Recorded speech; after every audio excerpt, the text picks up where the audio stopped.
Welcome back to the channel. Today's video is going to be an 8-foot kitchen island that has all drawers on the front, painted white. I think it ended up being 36 inches wide or so. So to begin, I'll start with the face. I use 1.5 pocket holes, or I'll use pocket holes on pretty much everything. Pocket holes and glue. This is 1.5 poplar sanded down. It's sand it down to 320. Started rough and then get it super smooth, and then from there I'll line up where all the drawers need to be. So there's 3 on one side, there's 2 big ones in the middle, and then there's the trash drawer and a smaller drawer on the opposite side. And so once you get all your measurements done, I just come back with a tape and mark all of those up, making sure that the picture matches, making sure that the face of what I'm doing matches the picture that I was sent. And so when you get into the trash side of it, so this drawer has to be the same as the other one on the opposite side, just so they're even, and then the trash drawer can be however tall it needs to be. But while I have a second, please like and subscribe to the channel. Slowly gaining subscribers one by one. So just whatever you can do to help my channel out, it keeps me motivated to keep videos of being pushed out.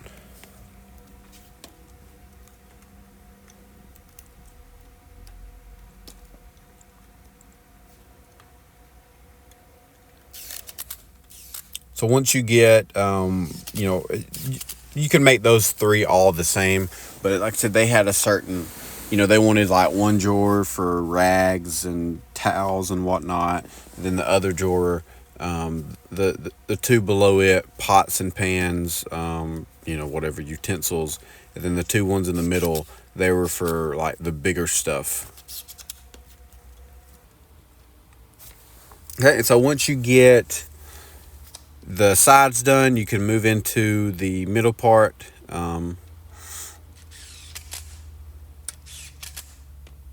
Middle part is the same process as the other. Just make sure they're exactly even.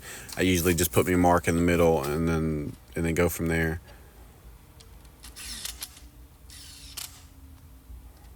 Okay, and then once you get that done, so the whole face is done after this point, you can move into cutting the sides. So I use my CNC machine to cut the sides, having the foot kicker at the bottom. And then so pretty much what I did is I just laid it on top, glue, put a line of glue to connect the sides. So the sides in the middle, they're obviously all the same, except for the middle, I think is like 3/4 smaller, or I forgot how I exactly done it. But it is just a little smaller depth wise than the outsides. And so I just used pocket holes to attach the face to those, and then I came back and used pocket holes to attach the back to the insides. Okay, and then so you got all 4 of those attached. I came back, and the largest piece, which ended up being the back, I ended up standing the front up. Somehow it's hard to manage sometimes with just yourself, but once you get the front of it stood up, same thing, just a stream of glue down each edge. And it's very, very critical to make sure that every one of these are lined up, which I actually think I come back, I attach it this way, and then I realize that I'm at a line somewhere once I start doing all my measurements. And then so I actually come back and correct myself.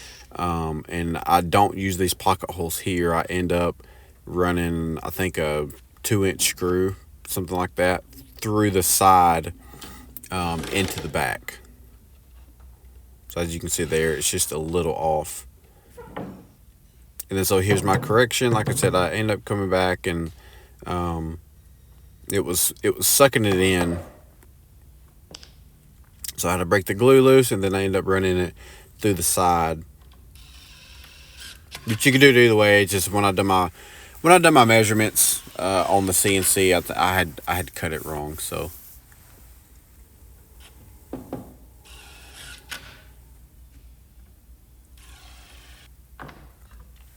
once I got the get the back done, it was time to do all of the trim. So here again, I used 3-inch poplar. You know, it was 3/4 thick. Used that across the whole thing, the sides and the back. I think this ended up being the back. But just more pocket holes. I mean, pocket holes everywhere, I feel like. And you know, just a little bit of glue on the end just to kind of keep, you know, hold everything in. And then I measured the middle. And why I use poplar, because this was going in a kitchen.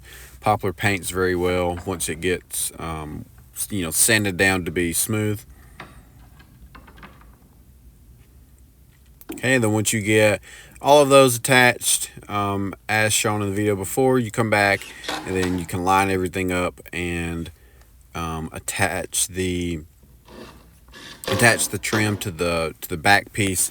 I just used some 1.25 inch screws to attach those. You could use a little bit of glue if you wanted to. It's really not necessary, but you could use some glue here.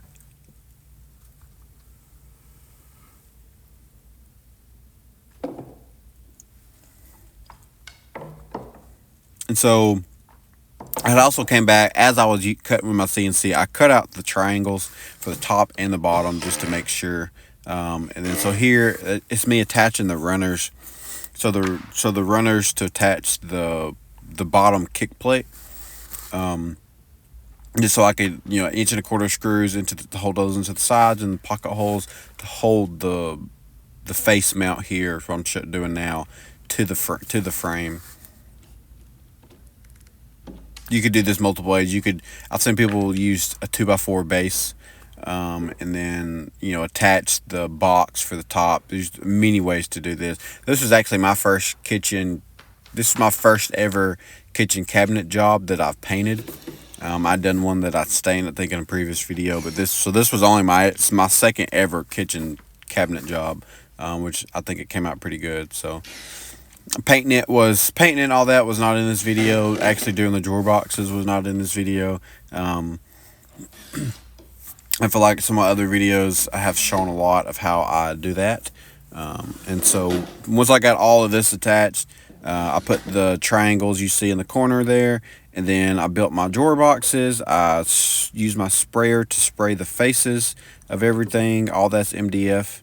And then I have to come back and use a brush and paint everything up. I hope you enjoyed.